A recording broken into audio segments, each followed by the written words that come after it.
Alright, Josh here. Tonight I am going to discuss the movie Repo, the Genetic Opera. I went to see it at the Toronto After Dark Festival and, as well as the proper Toronto premiere, not playing in a whole lot of theaters, but it is a great movie.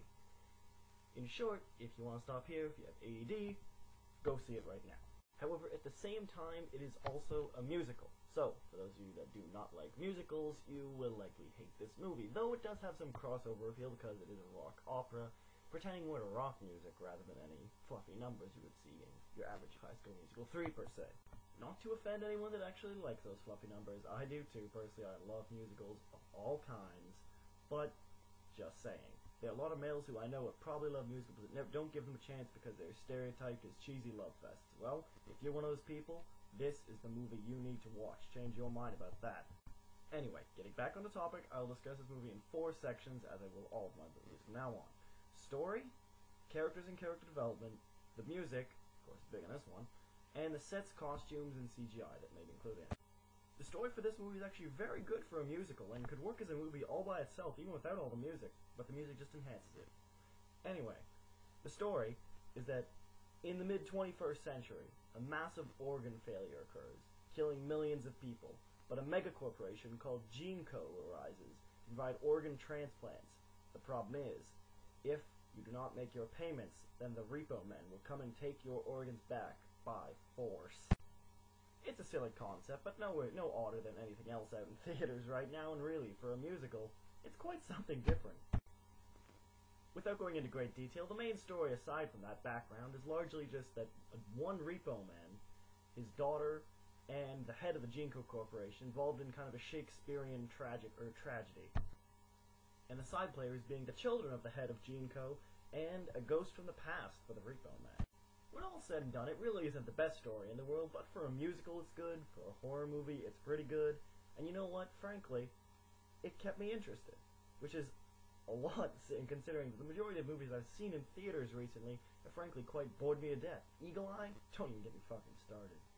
So it is something different, which separates it from a lot of the other movies out there. But the main thing that you'll really go to see this movie for is the characters, and the characters really do shine. In particular, the three children of GeneCo's head are just hilarious. I mean, Paris Hilton, not so much, eye candy. Other than that, not so much.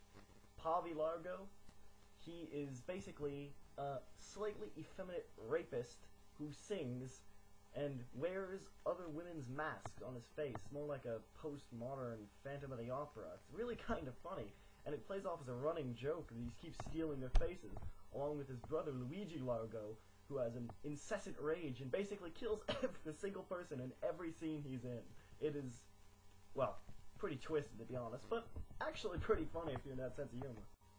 As well, the Repo Man, played by Anthony Head Stewart, is not quite as funny, but equally dramatic and extremely menacing at times, as well as his daughter Shiloh Wallace, who is more of a misunderstood youth character, who's largely the main character.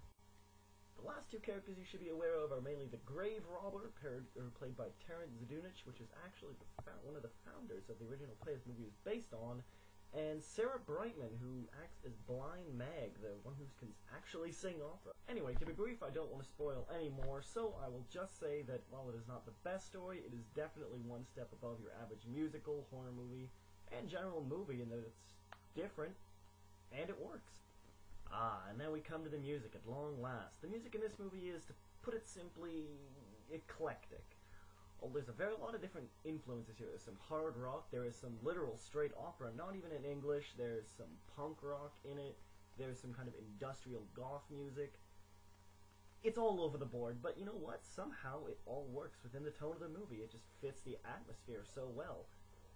And especially the opera one, of course, because it is the genetic opera. I will say that not all the actors are at the top of their game in singing. Luigi Largo really can't hit the same note range. Paul Sorvino, while good, he's the head of GeneCo, really doesn't quite hit a lot of the notes. And by and large, I would say the cast is very good, but could have been better, perhaps. That being said, I will say that I thought a lot of characters' voices did fit the roles, despite sometimes being off-key. Pavi Largo's vaguely femme voice is always amusing. Luigi Largo's deep guttural singing always portrays his anger. Paris Hilton's kind of lucid promiscuity really gets through in her music, and especially the Repo Man's music. He has a lot of songs, particularly the one Legal Assassin, really portrays a lot of emotion in the past and what his feelings. It's all good. It's just a lot of people will find it not particularly likable. However, I also think these people will probably not like this movie for the fact that it's also a rock opera and not a normal musical. All in all, it's like all musicals. There are some great numbers. There are some bad numbers. Not so many bad numbers in this movie. Just not as quite as exhilarating as songs such as "We Started This Opera Shit." "After the Opera Tonight" is a really great song. The classical "Night Surgeon" is a wonderful song. Powerful, moving, and I wanted to sing it. In fact, I probably am going to sing it right before now. So, lastly, we move to the sets, design, CGI, costumes. First off, this movie had a budget of about $6 to $8.5 million. I was at the director's Q&A. It's what he said, and I gotta say, it really doesn't look like it. There are some limited stages, admittedly, but the staging is really beautiful in and of itself, and the CGI is in particular very impressive. It really makes you think it's a higher budget movie. So, in conclusion, if you're a guy and you're wondering if you should still go see this movie, you like the sound of it, maybe you watch a trailer, pause this, watch in the meantime, like the sound of it, and you're thinking, I'm on the borderline, this has tons of gore, lots of sexuality, gonna love it. If you're a manly man, still great. If you're a girl, you know what, grave robber, you can totally swoon over. And, generally, this is just a movie one should seek out and see. It's really not in a lot of theaters. It's very, very limited. If you want to go see it, you gotta go see it right away. If not, that's still okay. It's not playing a whole lot of places. Understandably, you may not be able to get to it. So it is actually coming out on DVD in January. Make sure to rent it then. This is Repo Genetic Opera. I am out.